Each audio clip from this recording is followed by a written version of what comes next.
नमस्कार दर्शक बंधु मु लिपुन आपण मानकु स्वागत करुछि लिपुन ओडिया न्यूज को। आज मु आपण पई आज दिन तमाम रो बहुत सारा गुरुत्वपूर्ण खबर गुड़िए नहीं कर आसी जे खबर गुड़िक आपण माने जानिबा निहाती जरूरी सेथि पई वीडियोटी को शेष पर्यंत देखंतु। ता सहित आपण ए वीडियोटी को केउ जिल्ला रो देखुछंती आपणकर जिल्लार नाम कमेंट माध्यम रे जणांतु। तेबे हम चैनल ले नुवा करे आसीथिले दया करी वीडियोटी गोटिए लाइक करी चैनल टी को एबे ही सब्सक्राइब कर दियंतु। पाखरा सुतिबा बेल आइकन को ऑल ले प्रेस कर रखंतु जहा फल रे भली गुरुत्वपूर्ण खबर आसिले आपण सर्वप्रथमे नोटिफिकेशन जरिया रे पाई परिबे। तो देरी न करी चलंतु सब गुरुत्वपूर्ण खबर गुड़िक देखिनेबा। धान संग्रह प्रक्रियार समीक्षा कले मुख्यमंत्री चाषींग अभियोगर तुरंत समाधान पाई देले निर्देश। राज्य रे धान संग्रह प्रक्रियार समीक्षा करिसंती मुख्यमंत्री मोहन माझी। धान संग्रह प्रक्रिया को त्वरान्वित करिबा एवं चाषी मानक अभियोगर तुरंत समाधान करिया पाई मुख्यमंत्री निर्देश दैछंती। मंडी रे चाषी मानक पाई खाद्य पानी एवं टॉयलेट रो व्यवस्था करिबा को मध्य परामर्श दैछंती। दलाल मानक ऊपर तीक्ष्ण नजर रखिबाकू मध्य निर्देश दैछंती मुख्यमंत्री। तो दर्शक बंधु चलंतु नजर पकेइबा परवर्ती खबर उपरे। आसिला नुआ मलेरिया टीका प्रथम पर्याय परीक्षण रे सफल। मलेरिया रो एक नुआ वैक्सीन आशर किरण होई देखा दैछि। आफ्रिकीय पिलांग उपरे एही टीकार फेज 2 रो क्लिनिकल ट्रायल करा जाइछि। अंतरीण परिमाणु जहा जणा पड़िछि वैक्सीन सुरक्षित होइथिया बेले मजबूत रोग प्रतिरोधक क्षमता सृष्टि करिबा सहित आशाजनक प्रभावकारी RS 5.1 मैट्रिक्स M नामक एही वैक्सीन रो परीक्षण फलाफल द लेसेंट इन्फेक्शस डिजीज रे प्रकाशित होइछि। तो दर्शक बंधु चलंतु नजर पकेइबा परवर्ती खबर उपरे। सरकारक बड़ घोषणा जनवरी हिताधिकारी को मिलिबो मागणा गहम। जनवरी प्रथम सप्ताह रे राशन हिताधिकारी को मिलिबो मागणा गहम। एनै विभाग तरफरु प्रस्तुति जारी रहिछि बोली निकट रे कहिथिले खाद्य जोगाण मंत्री कृष्णचंद्र पात्र। गोदाम व्यवस्था और परिवहन पाई टेंड होई नथिबारु गहम जोगाण रे विलंब हेबो। जनवरी रे हिताधिकारी को गहम प्रदान करिवा लागि जोगाण विभाग पक्षर प्रस्तुति आरंभ होई सारिछि। मंत्री कहिथिले केउ जिल्ला रे केते गहम आवश्यक जिला अधिकारी तथ्य देबे। लोकक चाहिदा हिसाब रे गहम दिया जिवो। तो दर्शक बंधु चलंतु नजर पकेइबा परवर्ती खबर उपरे। ड्राइवरक पई खुशी खबर एणिकी राति रे मागणा रे मिलिबो एही सुविधा। वर्तमान शीत दिन आरंभ हो जाइथिबा बेले राति रे कुहुडी कारणरू गाड़ी चलाचल रे बाधा सृष्टि होइथाए। रास्ता रे कुहुडी रहिथिबारु अनेक समय रे आगु किछि दृश्यमान होई नथाए। फल रे ताहा गाड़ी दुर्घटनार कारण साजिथाए। तेनु विलंबित राति ओ भोर समय रे दुर्घटना एड़ाइबाकू राज्य परिवहन प्राधिकरण पक्षरु एक नुआ पदक्षेप ग्रहण करा जाइछि। चालकंकु सतेज और सचेतन करिबाकू राजपथ कड़े मागणा चा बंटन कार्यक्रम आरंभ होइछि। तो दर्शक बंधु चलंतु नजर पकेइबा परवर्ती खबर उपरे। वन नेशन वन इलेक्शन को केंद्र कैबिनेट रो मोहर। एकक निर्वाचन को नहीं आउ पादे आगु बढ़िला केंद्र सरकार एक देश एक निर्वाचन नियम पाई जोरदार उद्यम करिसंती। वन नेशन वन इलेक्शन को केंद्र कैबिनेट मंजूरी मिलिछि। पूर्वरु सेप्टेम्बर रे केंद्र कैबिनेट बैठक रे रामनाथ कोविंद को रिपोर्ट को केंद्र कैबिनेट मंजूरी प्रदान करिथिला। तेबे एनै संसदर शीत अधिवेशन रे सरकार बिल आनियो बोली जातीय गणमाध्यम रे चर्चा हेउछि। तो दर्शक बंधु चलंतु नजर पकेइबा परवर्ती खबर उपरे। विधानसभा रे प्रश्न उठिया परे आईन मंत्री को प्रतिक्रिया। खूब शीघ्र नियंत्रण को आसीबो अबढ़ा दर।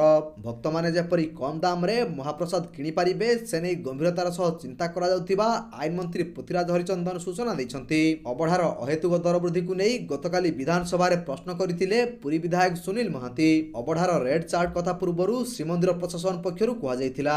तो दर्शक बंधु चलंतु नजर पकेइबा परवर्ती खबर उपरे। आसंदा मासरु एटीएम रु उठाई पारिबे प्रोविडेंट फंड। ईपीएफओ सब्सक्राइबर्स को पई खुशी खबर। कर्मचारी प्रोविडेंट फंड ऑर्गेनाइजेशन ईपीएफओ देशर 7 कोटी पीएफ ग्राहक को एक बड़ उपहार देबाकू जाउछि। आसंदा वर्ष 2025 मसिया रे पीएफ अकाउंटधारी माने एक विशेष सुविधा पाई परिबे जेउथिरे उपभोक्ता माने सेमानक जमा होइथिबा टंका बाहर करि परिबे। एटीएम माध्यम रे पीएफ अकाउंट एटीएम मशीन माध्यम रे टंका बाहर करि परिबे। तो दर्शक बंधु चलंतु नजर पकेइबा परवर्ती खबर उपरे। भुवनेश्वर दूरदर्शन केंद्र रु प्रथम थर सांताली भाषा रे समाचार प्रसारण आरंभ होला। धन्यवाद देले राष्ट्रपति। भुवनेश्वर दूरदर्शन केंद्र रु प्रथम थर सांताली भाषा रे समाचार प्रसारण आरंभ होइछि। डीडी ओडिया चैनल ले सांताली भाषा रे समाचार प्रसारण आरंभ हेबा खबर सुनिया परे राष्ट्रपति द्रौपदी मुर्मू खुशी व्यक्त करिसंती। एनै राष्ट्रपति दूरदर्शन सूचना और प्रसारण मंत्रालय को धन्यवाद अर्पण करिसंती। तो दर्शक बंधु चलंतु नजर पकेइबा परवर्ती खबर उपरे। राज्य रे गड़िबो एआई टेक्नोलॉजी बस। ओडिशा परिवहन क्षेत्र रे नूतन परिवर्तन हेउथिया बेले एबे मार्केट रे नूतन करी गड़िबो एआई टेक्नोलॉजी बस रे मिलिबो होटल रो फीलिंग ट्रेन एवं विमान भली रहिछि। एही बस रे शौचालय रो सुविधा। भुवनेश्वर रु नवरंगपुर पर्यंत यात्री माने करिवे यातायात। शीतताप नियंत्रित आरामदायक बसिबा और शोइबार व्यवस्था रहिबो। तेबे एही बस सेवारे खाद्य एवं पानीयर व्यवस्था रहिछि। तो दर्शक बंधु चलंतु नजर पकेइबा परवर्ती खबर उपरे। ପରେ ଜୁନ୍ 15ରୁ ଆରମ୍ଭ ହେବ ନିଟ୍ ପିଜି 2025 ପରୀକ୍ଷା। ଘୋଷଣା ହେଲା ପରୀକ୍ଷାର ସମ୍ଭାବ୍ୟ ତାରିଖ। National board of examination medical sciences ତରଫରୁ ନିଟ୍ ପିଜି 2025 ପରୀକ୍ଷାର ସମ୍ଭାବ୍ୟ ପରୀକ୍ଷା ତାରିଖ ଘୋଷଣା କରାଯାଇଛି। ଜୁନ୍ 15 ତାରିଖରେ ସାରା ଦେଶରେ ପରୀକ୍ଷା ଆୟୋଜନ ହୋଇପାରେ। ବୋର୍ଡ ପକ୍ଷରୁ ନିଟ୍ ପିଜି ପାଇଁ ଇଣ୍ଟର୍ନସିପ୍ ପୂରା କରିବାର ତାରିଖ ମଧ୍ୟ ଜାରି କରାଯାଇଛି। ଜୁଲାଇ 31 ତାରିଖ ସୁଦ୍ଧା ଇଣ୍ଟର୍ନସିପ୍ ପୂରା କରିବାକୁ ତାରିଖ ନିର୍ଦ୍ଧାରିତ କରାଯାଇଛି। ତ ଦର୍ଶକ ବନ୍ଧୁ ଚାଲନ୍ତୁ ନଜର ପକାଇବା ପରବର୍ତ୍ତୀ ଖବର ଉପରେ। ଖୁବ୍ ଶୀଘ୍ର ଗୃହ ବିଭାଗରେ ନିଯୁକ୍ତି ହେବ, ଏପରି କହିଲେ ମୁଖ୍ୟମନ୍ତ୍ରୀ। ଖୁବ୍ ଶୀଘ୍ର 10,000 ପଦବୀ ପୂରଣ ହେବ, ଏନେଇ ଘୋଷଣା କରିଛନ୍ତି ମୁଖ୍ୟମନ୍ତ୍ରୀ ମୋହନ ମାଝୀ। ସେ କହିଛନ୍ତି 5,000 ଗୃହରକ୍ଷୀ ପଦବୀ ପୂରଣ ହେବ। 2416 ପଦବୀରୁ 5,000କୁ ବୃଦ୍ଧି କରାଯିବ। ଗୃହରକ୍ଷୀ ପାଉଥିବା ଆର୍ଥିକ ସହାୟତା ମଧ୍ୟ ବଢ଼ାଯିବ। ନିଯୁକ୍ତି ପ୍ରକ୍ରିୟା ତ୍ୱରାନ୍ୱିତ କରିବାକୁ ମୁଖ୍ୟମନ୍ତ୍ରୀଙ୍କ ନିର୍ଦ୍ଦେଶ ରହିଛି। ତ ଦର୍ଶକ ବନ୍ଧୁ ଚାଲନ୍ତୁ ନଜର ପକାଇବା ପରବର୍ତ୍ତୀ ଖବର ଉପରେ। ଗାଜାରେ ଇସ୍ରାଏଲର ଏୟାର ଷ୍ଟ୍ରାଇକ୍, 29 ମୃତ। ଇସ୍ରାଏଲ ସେନା ଗାଜା ଷ୍ଟ୍ରିପ୍ରେ ବୋମାମାଡ଼ ଜାରି ରଖିଥିବା ବେଳେ ଏଥିରେ ଅନୁନୟ 29 ଜଣ ପାଲେଷ୍ଟୀନଙ୍କ ମୃତ୍ୟୁ ଘଟିଛି।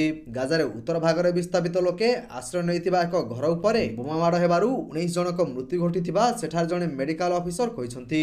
ଏହା ବ୍ୟତୀତ ବୁଧବାର ଅନ୍ୟ ଏକ ଆକ୍ରମଣରେ ଜଣେ ମହିଳା ଓ ତାଙ୍କର 2 ପିଲା ପ୍ରାଣ ହରାଇଛନ୍ତି। ତ ଦର୍ଶକ ବନ୍ଧୁ ଚାଲନ୍ତୁ ନଜର ପକାଇବା ପରବର୍ତ୍ତୀ ଖବର ଉପରେ। ତ ଦର୍ଶକ ବନ୍ଧୁ ପ୍ରତ୍ୟେକ ଦିନ ଏପରି ସକାଳ ଏବଂ ସନ୍ଧ୍ୟାର ସବୁ ଗୁରୁତ୍ୱପୂର୍ଣ୍ଣ ଖବର ଗୁଡ଼ିକ ଦେଖିବା ପାଇଁ ଆମ ଚ୍ୟାନେଲକୁ ସବସ୍କ୍ରାଇବ କରିଦିଅନ୍ତୁ, କାହିଁକି ନା ପ୍ରତ୍ୟେକ ଦିନର ଏହିପରି ବଛା ବଛା ଖବର ଗୁଡ଼ିଏ ଆମେ ଆପଣମାନଙ୍କ ପାଇଁ ନେଇକରି ଆସୁଛୁ, ଯାହାର ଅପଡେଟ୍ ଆପଣମାନେ ଆମ ଚ୍ୟାନେଲ ମାଧ୍ୟମରେ ପାଇପାରିବେ। ତେଣୁ ଚ୍ୟାନେଲକୁ ସବସ୍କ୍ରାଇବ କରି ବେଲ୍ ଆଇକନକୁ ଅଲ୍ ପ୍ରେସ୍ କରିବା ପାଇଁ ଜମାରୁ ଭୁଲନ୍ତୁ ନାହିଁ। ଭିଡ଼ିଓଟିକୁ ଶେଷ ପର୍ଯ୍ୟନ୍ତ ଦେଖିଥିବାରୁ ଆପଣଙ୍କୁ ବହୁତ ବହୁତ ଧନ୍ୟବାଦ। ଜୟ ଜଗନ୍ନାଥ।